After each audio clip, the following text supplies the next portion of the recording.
विषय स्वदेशी विकसित भारतासाठी एक पाऊल. नमस्कार, माझे नाव निहार प्रकाश अवेरे. माझ्या शाळेचे नाव तेरणा विद्यालय नेरूळ. मी इयत्ता 7वीमध्ये शिकतो.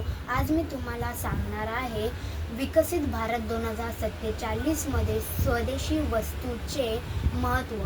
स्वदेशी म्हणजे आपल्या देशात तयार झालेल्या वस्तू, जसं की खादीचे कापड, हस्तकलेचे उत्पादने, आयुर्वेदिक उत्पादने, स्थानिक खेळणी, भारतीय अन्नपदार्थ.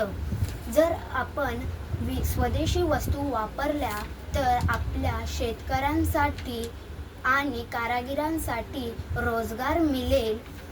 विकसित भारत, आत्मनिर्भर भारत घडेल. विदेशातून वस्तू आणण्याची गरज कमी होईल. आर्थिक बल वाढेल. माझं स्वप्न आहे 2047मध्ये भारत हा देश पूर्णपणे स्वावलंबी आणि स्वदेशी उत्पादनावर आघाडीवर असावा. चला आपण मिळून विकसित भारत निर्माण करूया स्वदेशीच्या मार्गाने. जय हिंद. धन्यवाद.